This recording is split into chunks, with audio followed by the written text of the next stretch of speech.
Final boarding will close in 18 minutes for Flight 482, the loudspeaker announced, cheerful and final. "I'm on the manifest," Danielle said, holding her boarding pass steady. The agent tried again. Red. She leaned closer to the screen, lowered her voice. "The captain has concerns about whether you're the correct passenger for this seat."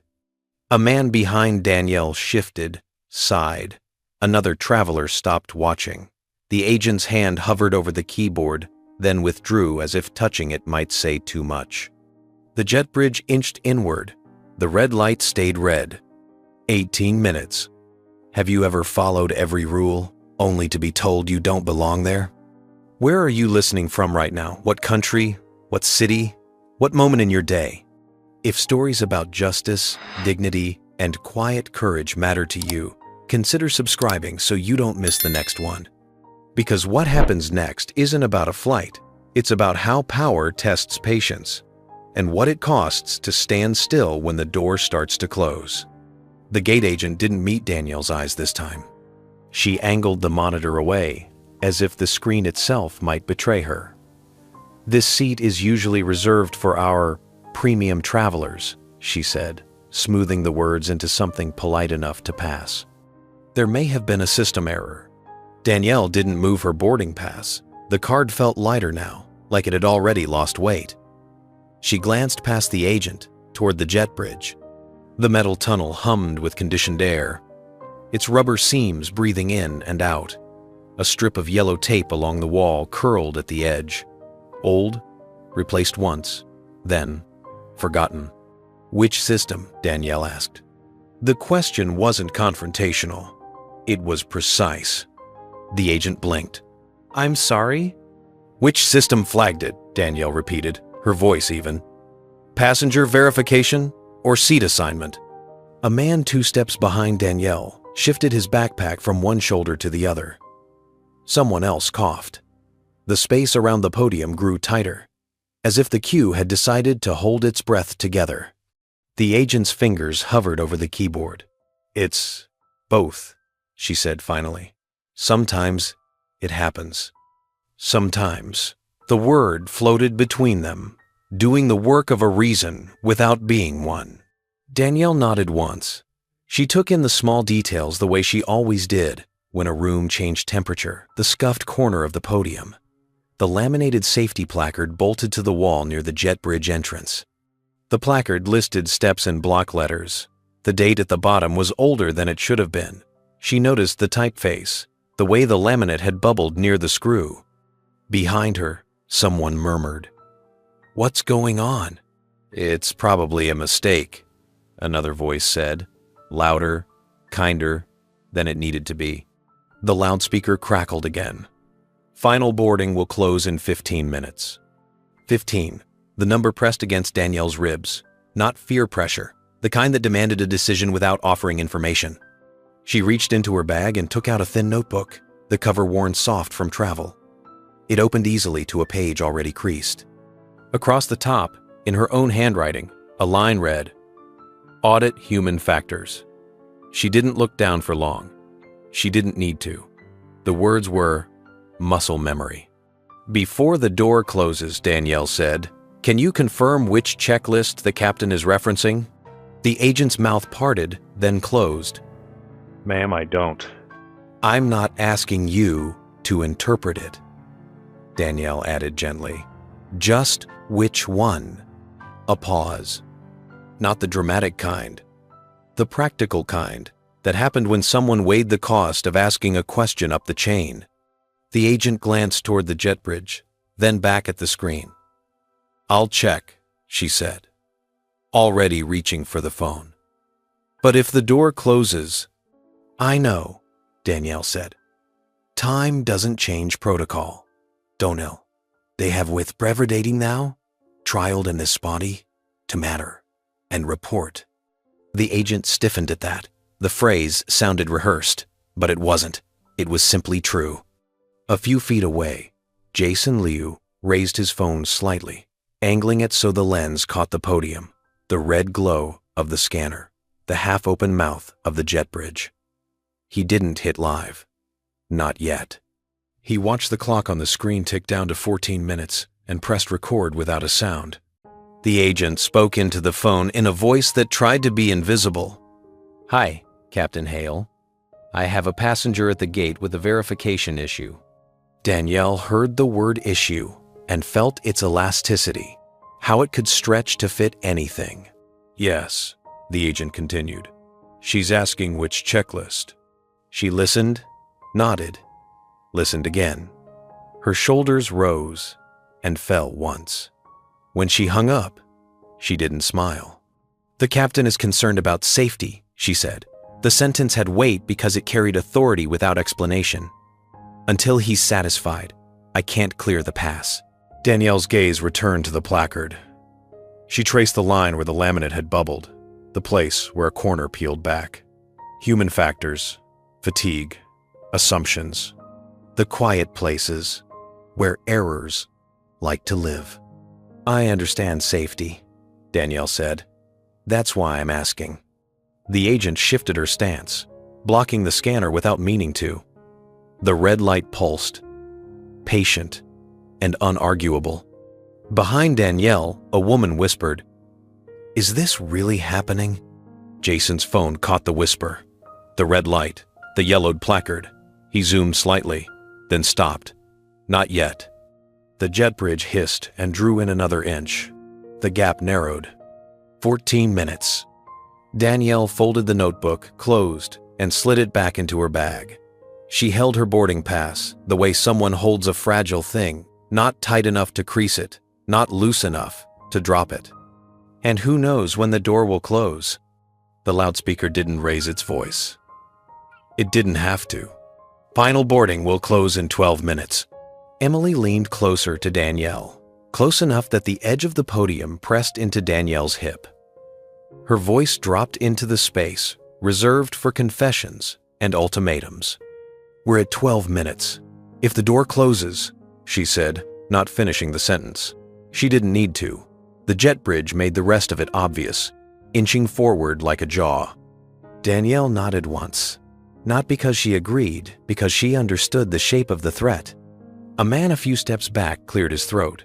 Someone checked a watch. The queue had thinned, then stalled. A small knot of people tethered to the delay. The air smelled faintly of coffee and disinfectant. Overhead, a light flickered and steadied itself. "Can you note the time on the record?" Danielle asked. Emily paused. "The record?" "Yes," Danielle said. When the concern was raised, Emily's eyes flicked to the camera domes in the ceiling, then back to the screen. "It's noted," she said, though her fingers didn't move. Danielle didn't argue. She turned slightly, just enough to give the people behind her a clearer view of the podium. Not as a performance, more like an instinct to remove shadows. Jason shifted his stance and angled his phone again. The red glow of the scanner filled the frame, patient and accusatory. He hit record and watched the timer tick. 12 minutes became 11. Emily's phone buzzed. She answered with a clipped, "Yes," listening, nodding, her shoulders tightening. When she hung up, she didn't look relieved. "The captain wants the door ready," she said. "He's reviewing." Reviewing what? Danielle didn't ask. She knew the elasticity of the word, how it could stretch to cover delay without committing to outcome. "Okay," Danielle said. She stepped half a pace back, creating space. It was a small thing, but it changed the geometry of the moment. People could see the scanner now, the way it refused her card again when Emily tried, the red light unwavering. A woman in a gray coat leaned toward Jason. "Is she doing something wrong?" Jason shook his head, without looking away from his screen. "I don't think so." The loudspeaker crackled, then fell silent. The absence was worse. The clock on the gate display clicked down another minute. Danielle's gaze drifted to the safety placard again. She noticed something new. The font size difference between steps 3 and 4. The kind of inconsistency that happened when policies were patched instead of rewritten. She imagined the chain of hands that had touched it. the assumptions layered over time. "Emily," Danielle said, using the agent's name for the first time. It wasn't a tactic. It was courtesy. "If the concern is seat assignment, the verification comes first. If it's verification, the checklist requires a supervisor confirmation before denial." Emily swallowed. "I know," she said quickly, then stopped herself. I think. Danielle waited. Silence did the work. "I can call my supervisor," Emily offered, the words carrying both hope and fear. "Yes," Danielle said. "Please." Emily dialed. Her heel tapping once, twice. The jet bridge hissed again, a mechanical sigh. The gap narrowed to a shoulder's width. Behind Danielle, a voice rose, not angry, just confused. "Are we really not boarding?" Emily covered the phone. "We're resolving it," she said, louder now, to everyone. The word resolving landed poorly, a promise without a timeline. The supervisor's voice crackled through the phone, tinny and distant. Emily turned her body, shielding the screen as if it might leak. She spoke in fragments. "Yes. Verification. Captain's discretion. Time. Yes." Danielle caught the phrase "captain's discretion" and felt it settle like a weight. Discretion was a clean word. It sounded professional. It left no fingerprints. "Understood," Emily said, and hung up. She exhaled, then met Danielle's eyes. "He's on his way," she said. "But if the door closes—" "I know," Danielle said again. The repetition wasn't submission. It was acknowledgement of the clock as a participant. Jason's phone buzzed with notifications. Someone had noticed the recording and leaned in. "Are you live?" "Not yet," Jason said. He glanced at Danielle, at the way she stood with her shoulders relaxed, her boarding pass held flat. He watched the red light pulse and decided to wait. The loudspeaker chimed, almost apologetic. "Final boarding will close in 10 minutes. 10, a number small enough to be intimate. Danielle felt the room tilt, not with panic, but with clarity. She reached into her bag and took out the notebook again, opening it just long enough to confirm the page. The words steadied her. She slid it away. "When the captain arrives," she said to Emily, "please let him know. I'm asking about sequence, not exceptions." Emily nodded too quickly. "Okay." The jet bridge drew closer. The metal edge kissed the frame. 10 minutes. Danielle stood where she was, visible, composed, the red light still refusing her pass. And it seemed like something was waiting for her. Captain Hale arrived without urgency. He didn't stride. He didn't hurry. He appeared at the edge of the jet bridge like a decision that had already been made. Cap tucked under one arm. Jacket crisp enough to announce authority without speaking. The small knot of people at the gate shifted to make room for him, the way bodies do when they recognize a uniform. Emily straightened. "Captain," she said. Relief and apology braided into one word. Hale's eyes moved past her to Danielle, then to the scanner, then back to Danielle again. The sequence mattered. He took in the scene as if it were a checklist. The red light, the half-closed jet bridge, the clock above the podium ticking down with polite insistence. "Ma'am," he said, voice level. "There's a concern." Danielle nodded. "I understand." The word concern hung there, unspecific and heavy. Hale waited for something, an explanation, a protest, a softening. When it didn't come, he continued. "For safety reasons," he said. "We need to verify before boarding." Danielle held his gaze. "Verification comes first," she said. "Yes." Hale's brow creased, just slightly. "That's what I said." "No," Danielle replied. "Careful. You said before boarding." I'm asking about sequence. A few phones lifted higher. Jason felt the shift and tapped the screen. The red dot appeared. Live. The comments began to roll in, quiet at first, then faster questions, guesses, the familiar rush of strangers deciding where to stand. Hale noticed the phones. His jaw tightened. "Ma'am," he said, the title firming into a warning. "Please lower your voice." Danielle hadn't raised it. The room knew that. The correction landed anyway, a recalibration that recast her clarity as disturbance. "I'm asking a procedural question," she said, "not making a scene." Hale's eyes flicked to the jet bridge, which hissed and drew inward another inch. "We're close to closure," he said. "I don't want delays."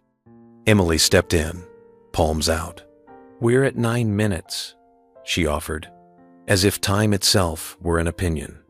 9 minutes. The number was intimate now, almost private. Danielle felt the urge to explain to list credentials, to compress a career into a sentence that would end this. She didn't. She knew the cost of that move. Authority that required self-disclosure under pressure wasn't authority at all. "Captain," she said, "the checklist you're invoking requires supervisor confirmation prior to denial." Hale's expression cooled. "Under my discretion," he said. "I can deny boarding if I believe there's a safety risk."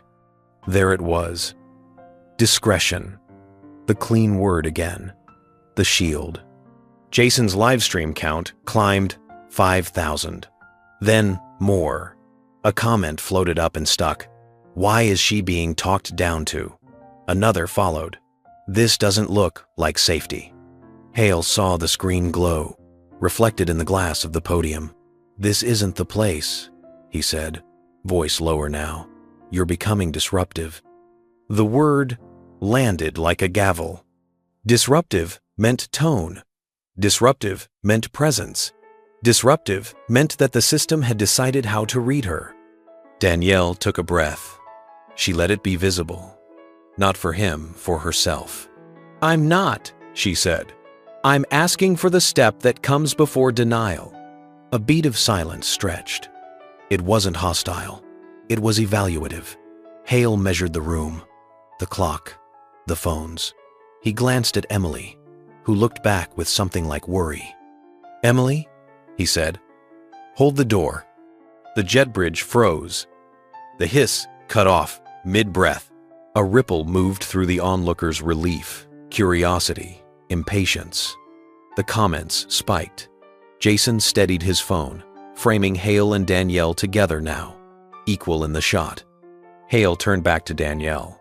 "I'll review," he said. "But if we close—" "I know," Danielle said. The phrase had become a shared language, stripped of its threat. She reached into her bag and took out her phone. Not to show him anything. Not yet. She scrolled once, then locked the screen. The motion was small, deliberate. "Captain," she added, "if the concern is verification, the protocol doesn't change because the clock is loud." A murmur moved through the group. Someone laughed softly, not unkindly. Hale's mouth tightened. He looked past Danielle, at the faces, at the phones, at the clock. "Lower your voice," he repeated, reflexive now. Danielle didn't respond right away. She looked at the safety placard again, the bubbled laminate, the outdated date. She imagined the memo that had authorized discretion, the meetings where it had sounded reasonable. Then she met Hale's eyes. "I am," she said. The loudspeaker chimed, hesitant. "Final boarding will close in 8 minutes. 8. The number pressed in, but the room had changed. The silence after the announcement held, thicker than before. Hale exhaled. "We'll resolve this," he said, to everyone and no one. "Stand by." He stepped aside, pulling out his phone. Emily hovered, uncertain. The jet bridge stayed still. Jason's livestream climbed again. Comments stacked. The scene had crossed a threshold not into chaos, but into visibility. Danielle stood where she was, Shoulders relaxed. Boarding pass still unaccepted. The red light pulsed. Patient. 8 minutes. Captain Hale stepped a pace away from the podium, phone pressed to his ear, shoulders squared as if posture alone could keep the clock at bay. Emily hovered near the scanner, hands folded, eyes flicking between the red light and the faces now openly watching. Danielle stayed where she was. The jet bridge remained frozen, neither closing nor welcoming. The hiss had stopped, leaving a vacuum that amplified every small sound: the scrape of a shoe, the soft thud of a rolling bag set down. Jason's livestream counter climbed 10,000, then more. Comments stacked, a steady tide of "why won't they just check?" and "she's calm. What's the problem?" Hale lowered his phone and returned. "We're reviewing," he said, to no one in particular. His gaze settled on Danielle. "For safety." Danielle nodded. She reached into her bag again and took out her phone. Not quickly, not defensively. The movement was measured, almost ritual. She unlocked the screen and turned it so the glass caught the overhead light. For a second, the reflection hid everything. Then she angled it just enough. A document header was visible. Not a logo, just words. Checklist, passenger verification sequence, and exceptions. Beneath it, a table of steps, boxes unfilled. She didn't hand it over. She didn't scroll. "I'm not asking you to break protocol," she said. "I'm asking you to follow it." Hale's eyes narrowed, focusing now not on her, but on the structure of the page. He leaned in despite himself, then stopped, catching the cameras in the corner of his vision. "Ma'am," he said, the title stiff again, "you can't cite internal documents here." "It's not internal," Danielle replied. "It's standard." Emily leaned forward, peering at the screen. "That's the verification sequence," she said, then went still, realizing she'd spoken. A murmur moved through the onlookers. Jason's comments spiked. "She knows the checklist." "Why does she know the checklist?" Hale straightened. "Lower your voice," he said again, reflex now outrunning thought. Danielle hadn't raised it. She exhaled, slowly, and let the breath be seen. "Captain," she said, "you invoked discretion. Discretion comes after verification." The words landed with the dull weight of accuracy. Hale glanced at the clock. 7 minutes. The number blinked. Indifferent. He looked back at the phone in Danielle's hand, then at Emily, who was suddenly very interested in the edge of the podium. "Emily," Hale said, "what step are we on?" Emily swallowed. "Verification," she said.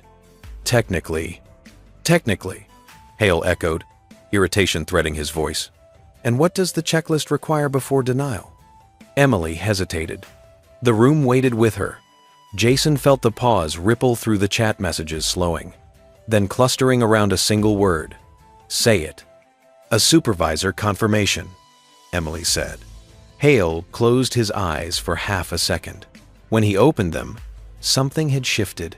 Not surrender, not yet, but friction. The kind that heated metal before it bent. "Fine," he said. "I'll confirm." He turned away again, phone raised. This time, he didn't step aside. He stayed within the frame, the cameras catching his profile as he spoke in clipped phrases. "Yes. Verification. Discretion invoked. No. Not denial yet." Danielle lowered her phone and locked the screen. She slid it back into her bag, as if the document had already done its work. Behind her, a woman whispered, "She's right." The words traveled, repeated softly, a current. Hale ended the call and faced Danielle. "We'll verify," he said. The words sounded different now, less elastic, more precise. "But if there's any issue..." "There won't be," Danielle said. It wasn't arrogance. It was confidence, grounded in sequence. Hale's jaw tightened. "We'll see." The loudspeaker chimed again, apologetic. "Final boarding will close in 6 minutes." 6. The pressure returned, but it had changed shape. It no longer pressed only on Danielle. It pressed outward, onto the system that had paused itself in public. Jason's live stream counter rolled past 20,000. A comment pinned itself to the top. Why is safety being used like this? Hale noticed it. He noticed all of it now, the eyes, the phones, the stillness of the jet bridge that refused to move without instruction. Authority without motion felt exposed. "Emily," he said, "start the verification." Emily nodded quickly, fingers flying at the keyboard. The scanner beeped, not green. Not yet, but the red light dimmed, as if considering. Danielle watched the process unfold, not intervening. She kept her hands visible, her posture open. When Emily hesitated, Danielle didn't prompt her. She let the steps speak. A beat passed. Then another. Emily looked up. "Name matches," she said. "Seat, assignment, matches."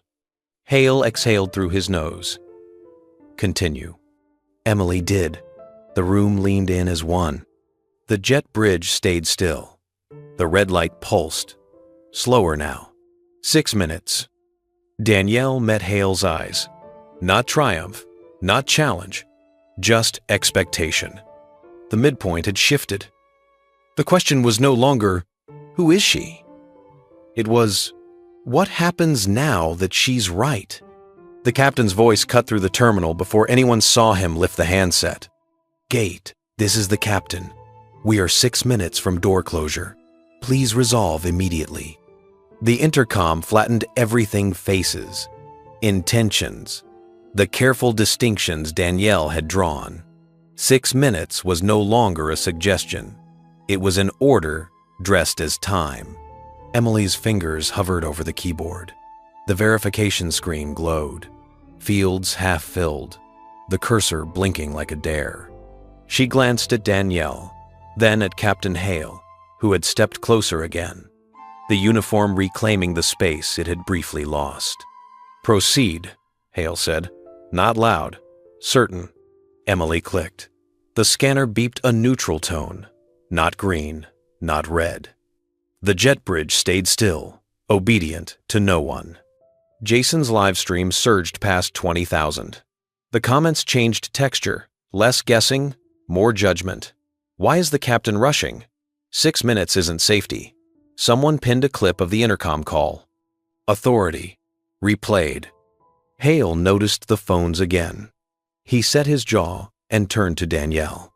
"For clarity," he said, "I have full discretion under company safety protocol to deny boarding."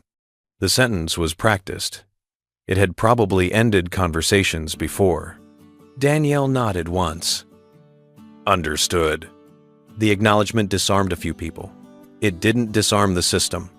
"Then I'm asking," she continued, "that discretion be exercised after verification is complete."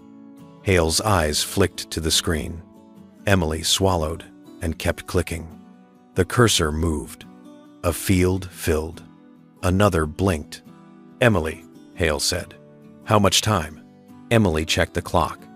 5 minutes, she said, then corrected herself. Just under. The loudspeaker chimed, almost apologetic. Final boarding will close in 5 minutes. A ripple passed through the onlookers. Phones raised higher, shoulders angled for a better view. Someone muttered, "This is ridiculous." Someone else said, "Let her on." Hale lifted a hand, palm outward, not to stop the crowd, but to assert boundary. "This is a safety matter," he said. Louder now, for the cameras. "Please, step back." No one stepped back. The verification screen updated. Emily leaned closer, reading silently. Her breath caught. "Captain," she said. "The ID matches. Seat assignment confirmed." Hale's mouth tightened. He glanced at the clock again. 4 minutes. "And the discretionary review?" he asked. Emily hesitated. The room leaned with her. "That comes after." "After what?" Hale pressed. "After boarding verification," Emily said. Her voice shook. then steadied, which is complete. A few comments on Jason's screen flared and stuck. Then why is she still standing there? Another. Open the door. Hale felt the pressure shift not away from him, but onto the words he'd used. Discretion, safety, resolve. The system had paused itself in public, and now it wanted justification. "I'm invoking a brief hold," he said, turning toward the intercom again. "For safety review." The jet bridge hissed just a whisper this time, and then stopped. The scanner pulsed red again, as if reminded of its role. Danielle watched the sequence with the patience of someone used to audits that resisted conclusions. She didn't speak. She didn't move. She kept her hands visible, her posture open, refusing to give the system anything else to misread. Jason's viewer count ticked upward 30,000. The chat scrolled faster, fragments of outrage and analysis colliding. "This is abuse of discretion. She's calm. Why escalate?" Hale turned back to Danielle.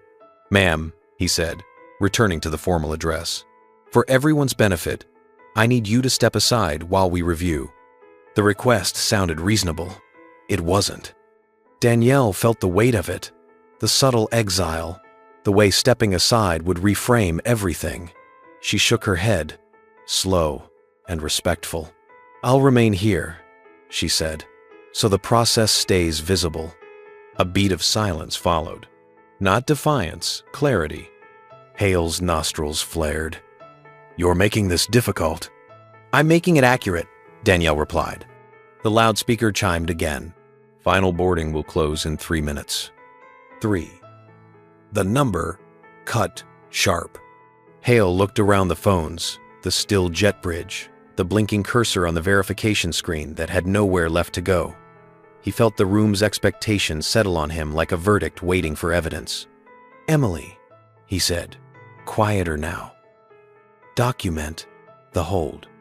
Emily nodded, typing quickly. Her hand shook less than before. Jason's chat slowed for a moment, then surged. A pinned message rose. "If safety is real, why rush?" Hale saw it. He looked back at Danielle. Really looked, this time not as a problem, not as a disruption, but as a person standing exactly where the system had put her. 2 minutes, Emily said. The jet bridge remained frozen. The scanner's red light pulsed, steady as a heartbeat. Hale lifted his radio. His thumb hovered over the button. The decision point was no longer technical. It was moral. And it was public. Danielle met his gaze, unblinking. She didn't speak. The system spoke without inflection. Final call. Jet bridge will close in 60 seconds. The words arrived clean and absolute, as if nothing that had happened before them mattered. The terminal seemed to shrink around the sound. Conversations cut off mid-syllable. A rolling suitcase stopped rolling. Even the jet bridge's hum fell into a waiting hush. 60 seconds. Emily's hands froze above the keyboard. Captain Hale lowered his radio, the button unpressed. For the first time, there was no sentence ready, no policy to cite that sounded bigger than the clock. Jason's live stream surged. The counter jumped 40,000, then more. Comments scrolled too fast to read, a white noise of insistence. Someone typed in all caps, "Don't close the door." Another pinned message climbed and stuck. "This is what discretion looks like." Hale looked at the clock again. 55 seconds. "Captain," Emily said, voice thin, "the verification is complete." Hale didn't answer. He stared at the scanner, at the red light that had learned patience from the system it served. He knew what would happen if the jet bridge closed. He knew what it would mean procedurally neat, morally corrosive. "Stand by," he said, to no one in particular. Danielle felt the moment narrow, not panic, clarity. She had spent years inside rooms where decisions hardened because no one slowed them down. She didn't speak. She let the silence do its work. The system chimed again, softer this time. 30 seconds. 30. Hale lifted his hand, palm out, as if he could stop a machine with a gesture. He turned to Emily. "Document," he said, then stopped. The word felt insufficient now, paperwork for an act that would echo. Emily nodded anyway, fingers moving on instinct. The keyboard clacked, loud in the quiet. Jason steadied his phone. The frame held Danielle, the scanner, the jet bridge mouth poised like a held breath. The chat slowed, then settled into a single demand, repeating in different words, "Say her name." Hale felt at the pressure to make this about identity, about proving something, instead of doing the right thing. He resisted. He had resisted for minutes now, clinging to discretion like a rope. "Captain," Danielle said, finally. Her voice was calm, not raised, not pleading. "If the door closes now, the system will have made a choice it can't explain." 20 seconds. Hale met her eyes. He saw resolve there, yes, but also restraint. She wasn't forcing him. She was leaving him room to act. "Who are you?" he asked. The question landed differently than it would have a minute ago. Not accusatory, desperate. Danielle didn't answer right away. She waited until the system chimed again. 10 seconds. 10. Hale turned toward the podium and spoke into the intercom. The words coming fast. Now. Hold. The jet bridge. The jet bridge hissed. A sharp intake of breath, then stopped. The gap remained open enough to see the dim curve of the cabin beyond, closed enough to remind everyone how close they'd come. The system fell silent. A wave moved through the onlookers' exhalation, disbelief, relief. The chat exploded. Viewer count spiked again, 80,000, and climbing. Hale lowered the handset. His shoulders dropped a fraction. He looked back at Danielle, the question still there, heavier now because it had waited. "For the record," he said, choosing his words with care, "I need to verify identity." Danielle nodded. This was the moment the system had been circling. She reached into her bag and took out her ID, not thrusting it forward, just holding it where it could be seen. "I understand," she said. Emily leaned in, eyes scanning the card. Her breath caught.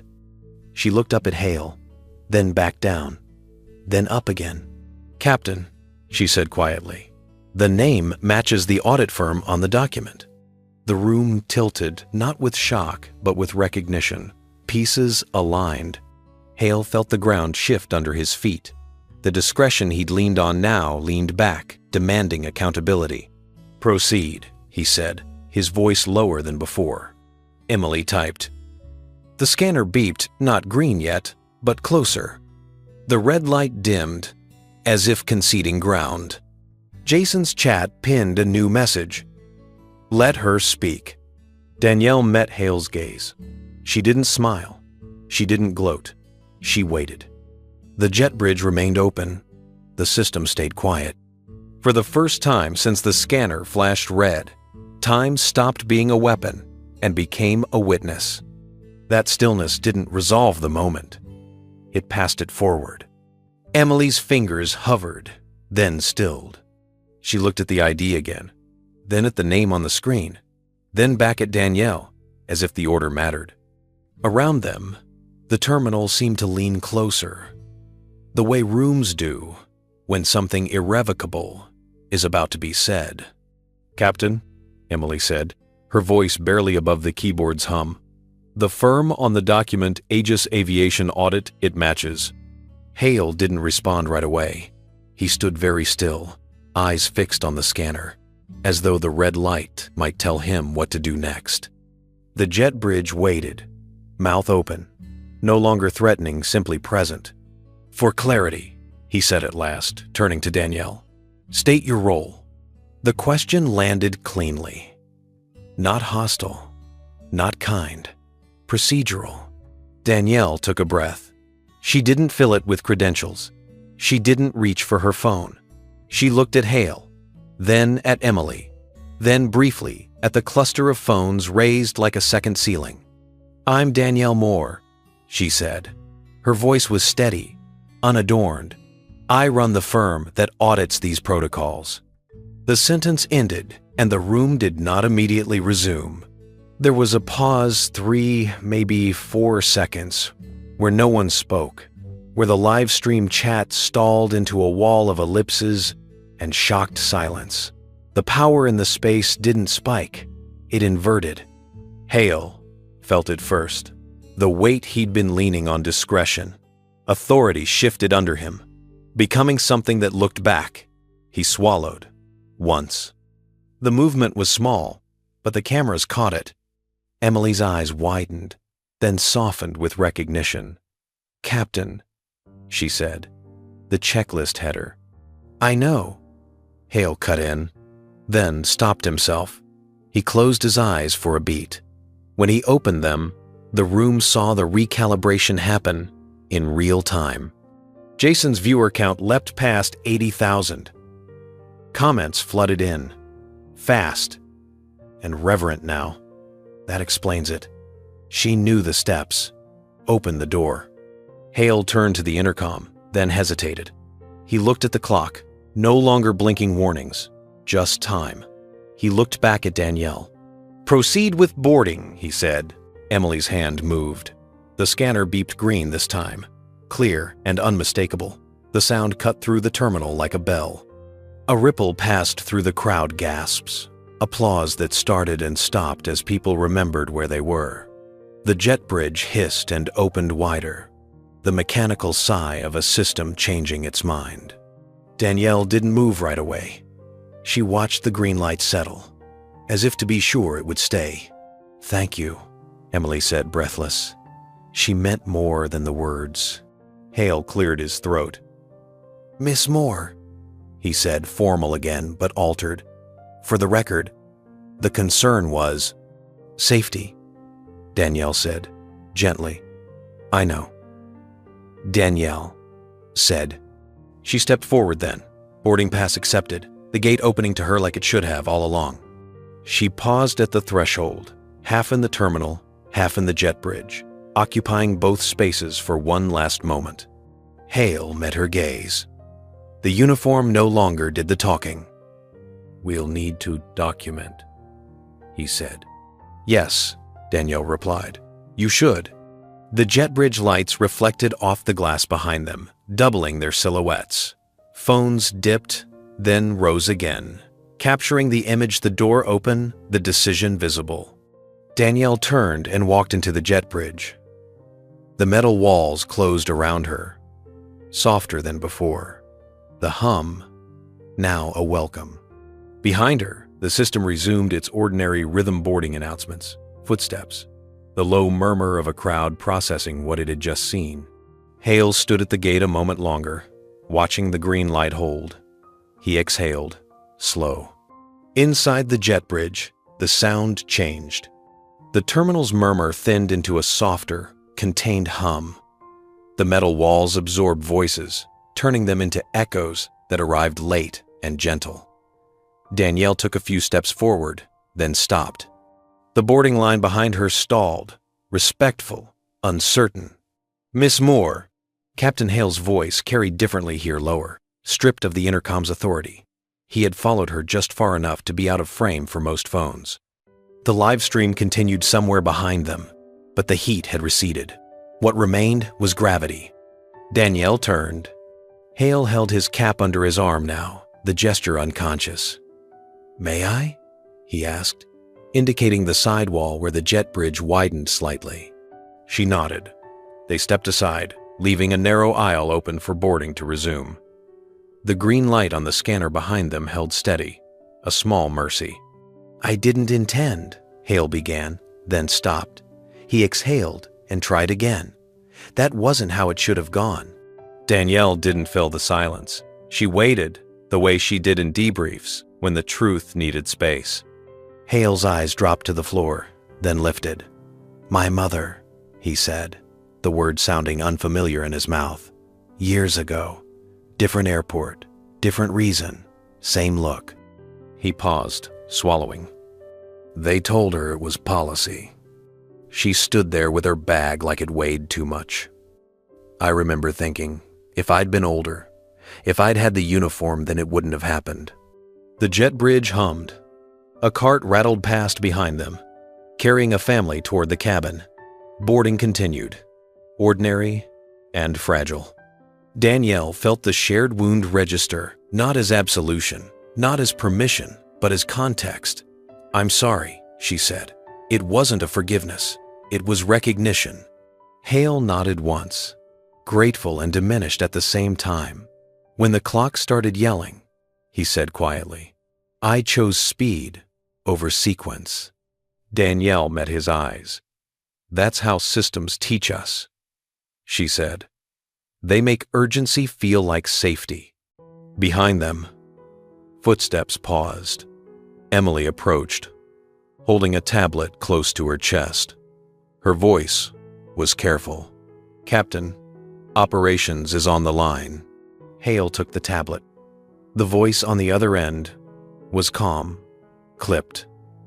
"We're placing a 12-minute hold on departure," it said. "Regional has flagged the stream. We're initiating an expedited audit on discretionary denials. Effective immediately, all denies require ground supervisor cross-verification." Hale closed his eyes for a beat. "Understood," he said.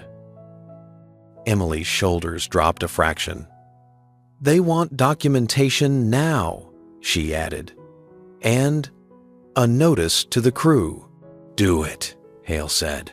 The system moved not theatrically, not vengefully. It adjusted.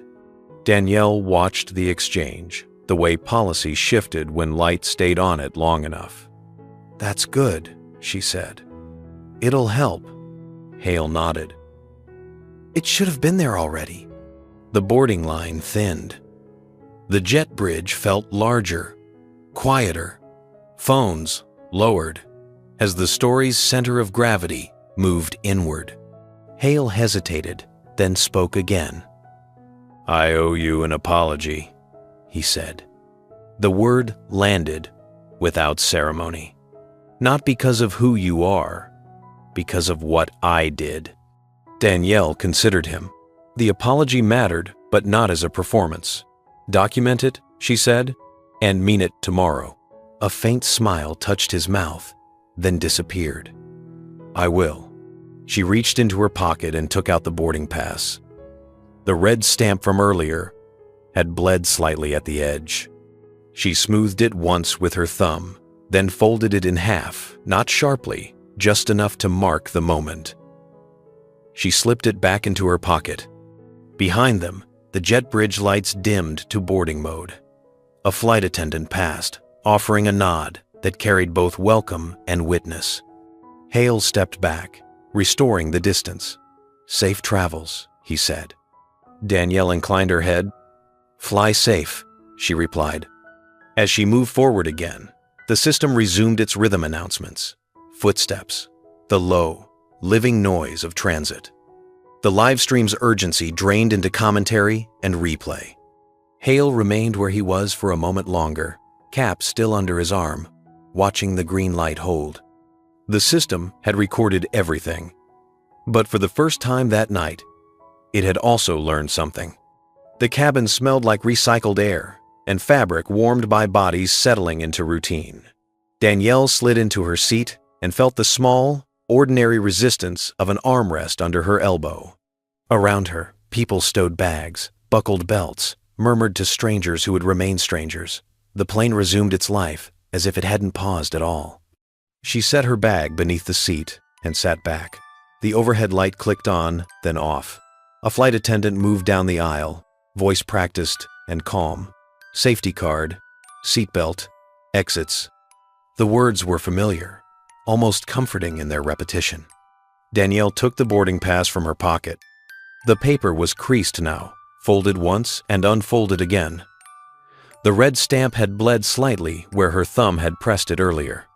She smoothed it with the pad of her finger, not to erase the mark, only to feel the texture, to remind herself it was real. Outside the small oval window, the jet bridge detached, The door sealed with a muted thud. The sound was final, but not cruel, just complete. A man across the aisle caught her eye and offered a small nod, the kind shared by people who had witnessed something together without needing to name it. She nodded back. The moment passed. The captain's voice came over the intercom, steadier now. "Ladies and gentlemen, thank you for your patience. We'll be pushing back shortly." No explanation. No apology broadcast. It wasn't needed. The system had already moved. Danielle closed her eyes for a moment and let the quiet inside the cabin settle. Her pulse slowed. The pressure that had sharpened everything at the gate softened into memory. She felt the afterimage of it, the way muscles remembered effort even after release. When she opened her eyes, the flight attendant stood beside her row. "Can I get you anything?" she asked, a smile that carried no agenda. "Water would be great," Danielle said. "Water would be great." The attendant handed her a cup. Danielle took a sip, cool and grounding. Then another. She tucked the boarding pass into the seat pocket, visible but no longer central, no longer evidence, just an object returning to its place. As the plane began to move, she felt the gentle pushback, the slow pivot that turned the window view from terminal glass to open tarmac. Vehicles crossed and recrossed in careful choreography. Somewhere beyond the wing, the gate would already be reassigning itself, the day continuing. Danielle thought of the safety placard at the gate, the bubbled laminate, the outdated date. She thought of the checklist header, the sequence that mattered. She thought of the moment the green light had finally held. Justice, she knew, rarely looked like punishment. More often, it looked like alignment things, returning to the order they had pretended to follow all along. The engine spooled up, a low vibration that traveled through the seat into her bones. The cabin lights dimmed, conversation softened. A child laughed somewhere behind her, unburdened by what had come before. Danielle reached up and closed the air vent, then reopened it a fraction. The cool stream found its mark. She rested her head back and let the hum steady her thoughts. As the plane turned toward the runway, a memory surfaced, not of the gate, but of a different moment years ago, standing outside a conference room after a long audit, wondering whether naming a flaw would make her difficult or make the system safer. She had named it anyway. The room had gone quiet. Then it had changed. The aircraft paused, engines holding. A final stillness before motion. The captain's voice returned, quieter now, closer. "Cabin crew, prepare for departure." Danielle exhaled. She felt the small, private vulnerability that followed confrontation. The hollow that came after doing the right thing when it cost something. She didn't fill it with pride. She let it be what it was. The plane accelerated. The pressure pushed her gently into the seat. The ground fell away. As the city slid beneath them, Danielle reached into the seat pocket and touched the edge of the boarding pass once more, then let her hand fall. She didn't need it anymore. In the quiet between announcements, she spoke softly, not to anyone else, not for the record. "You were right to be concerned about safety." The words landed and stayed, not as accusation, not as triumph, just as truth, finally at rest. Above the clouds, the light evened out. The system, for now, was in balance. Now, I want to hear from you. How did this story make you feel? And at what moment did it truly stay with you? Have you ever faced a situation where doing the right thing meant standing your ground alone? Share your thoughts in the comments, and if this story resonated, please like, share it with someone who needs to hear it, and subscribe to the channel for more stories about justice, humanity, and the moments that define us.